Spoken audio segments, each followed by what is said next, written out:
playing the piece is actually quite disorientating. I'm always happy when I've played this work to hear a recording of it, because then I get a true audio picture of it for myself, and I can really enjoy the juxtapositions. I mean, in some ways, what Cage has done with the instrumental parts, with the solos, he is like a sound engineer. So for me, way ahead of its time, he's done something, because he's made all these different sizes of notes. So you have all these dynamic levels, which are very clear in a way, or ambiguous. It's like he's a sound engineer with all the fade sliders, and he's mixing the ensemble in real time, just like a guy would these days, But it's much more subtle than that. It's not like bringing lots of things up, bring down. It's like a random, do you know what I mean? So when you're in the midst of that on stage, it can be quite disorientating, and I really just have to, I'm not listening and reacting to anybody else, the piano or anything. I'm just doing the job I have to do. And I try and be very, very strict about that and very concentrated about it. And it's actually quite exhausting just sitting there waiting to play, because you don't want to be distracted, and you really just have to prepare yourself in your mind about what you just have to do that's coming up. So in some ways it's not a terribly enjoyable experience, though it is wonderful to suddenly hear what's happening and these strange juxtapositions of things. And of course the piano part is phenomenal, just the density and the complexity of it. And I think I said something the other day where, for me, the solos, it's like being in a tropical forest, and it's animal sounds, noises of birds, whatever, environmental sounds, etc. But the piano is like the human. He's the ego. He's the one who's grounded and interpreting. He's made his very complex part from these wonderful graphic notations. So that's the kind of, maybe that's some kind of analogy. I'd left a lot of decisions. I deliberately wanted a lot of decisions to make in the performance in terms of tremolos. If I knew I could do all of them, then I would pick in the concert, or lengths of notes, dynamics. And I definitely found myself reacting to what I heard, be it doing the absolute opposite or responding. I think I was definitely influenced by my surroundings. But of course, collectively, nobody knows what anyone else is doing, and that's the beauty of it, because people will make their own decisions, either calculated or intuitive. So I think it just really does create this vast kind of collage of events, which is indeterminate, which is what the piece is. I suppose in that sense I was a little bit affected in the noises that I made by what I was hearing around me. So if I felt that it would be wholly inappropriate to make a large, loud, that it would just somehow disturb the piece or something that was going on around me, I wouldn't do it. It would be something different. Other times I felt there was a lot of noise from other instruments going on, but I also had sounds, quite dense collection of sounds, and I wondered how I could be heard through the other instruments, and I would find myself waiting for pauses where I could make a little sound, especially if they were soft. It's the sense of space and being evenly spread out with other performers, and each one providing these points of interest. It's not like anything else that I've done, and there's a sort of transparency with the distance, and also the amount of silence and the amount of time a lot of the players aren't playing, that it's really satisfying, because you feel like every action or moment is, well, you can certainly hear it, which is not always the case if you're a viola player, probably different if you're a trumpet player. And in that sense, it's sort of everything matters. I mean, of course, if the piano's in a really involved part and the tuba's playing, your technique of saltasto or ponticello probably won't be coming across. But because you're removed slightly geographically from them, it does feel like it is having an effect. So yeah, it's really satisfying from that point of view. No, it was very strange in a way. Yes, it was very. Also, it was quite transparent and sparse, which I didn't expect, because I've heard other recordings, and sometimes it would be very full, and they would be playing there all the time.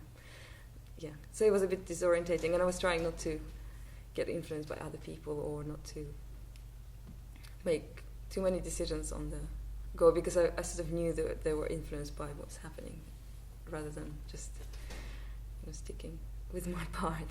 Now the string players, particularly the violins and the viola, are not going to be at the same dynamic level.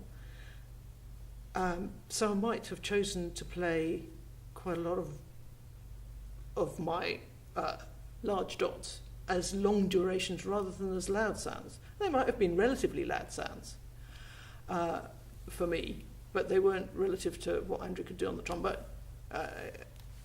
And there's an argument to say, well, I could have chosen to do all those things, and if the viola part was entirely inaudible, that's fine. But for me as a performer, that's less fun. So I want to make a performance. So from that point of view, I don't think I completely ignored everybody else, although one can choose to do so, and it would be utterly valid. I find it quite hard to turn off that bit of my musicianly self. But it's not a piece that is anti-musician in any way. As I say, it's very, very clear performance instructions within a frame which is going to be different every time. And that's essentially what happens in lots of musics. Playing a piece like this, it's so far away from everything I've ever learned about the instrument, which is, playing lines, making it sing, making it come alive. And my first response when presented with this kind of thing is it makes me quite aggravated, because everything, it seems, is stopping me from doing what I've trained to do and what I train other people to do. So the fact that I can't just look at a note on the page now and treat it in the way that I've been trained for the last quarter of a century or something like that. But then once I've got beyond that and I start to kind of get behind the ethos of it really, and hearing these chance sounds coming from within the group, and just I love having my thinking shaken up like that. And by the end of the recording session, my brain is aching, because everything is multiple considerations and trying to make things happen which really the instrument doesn't want to do a lot of the time. And that's quite infuriating. But when you accept the failure and accept the fact that really the moving from these two radically different instruments and just trying to make extreme registers work, extreme sounds, and thinking really that he didn't expect it to work. It's the trying, it's the giving it a go, it's the effort involved, which I think is what makes a piece like this work. It's being able to step back from all of the conventions and the norms that we're used to, and just hear sound and hear approaches in a radically different way. And then by the end of that, I find it quite a refreshing process, actually. I like being shaken up. And I've done versions of the piece before which where the performers were taking a freer approach, I think, because this is naturally I don't want to say systematized, but it's a controlled context, naturally. So people want to work out what they're doing, they want to know what they're doing. That brings a very different relationship to the part, I think. There was an interesting discussion on Sunday morning, came to light. The different approaches to listening to other people.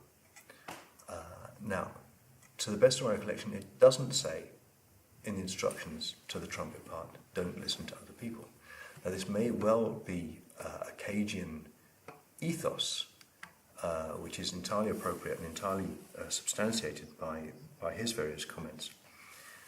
I think what's interesting in performing the piece is the degree to which it's very difficult to switch that off. And you find yourself playing with the urge to play with other people. And now clearly you're authorised not to, that's absolutely the case.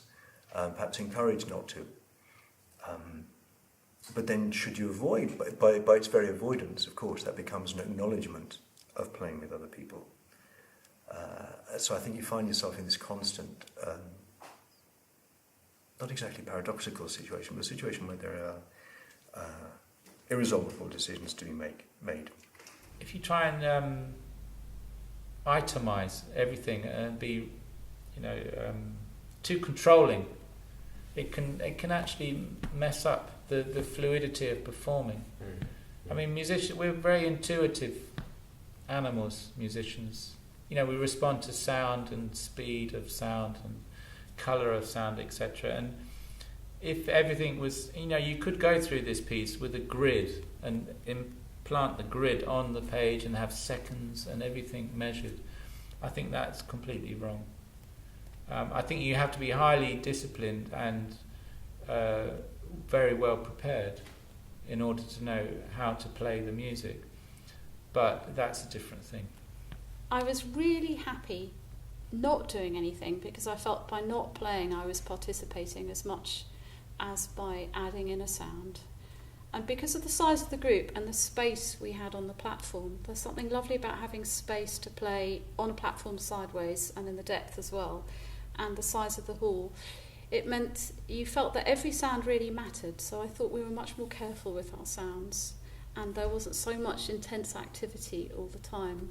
But it really gave space. It's a very lovely experience to be involved in, and it brings out things that you wouldn't expect. And I love the synchronicity of pitches, or I think a triad turned up at one stage. It's like, what is this? It's fantastic. It's really fantastic. We're surrounded by music. We just need to listen to it.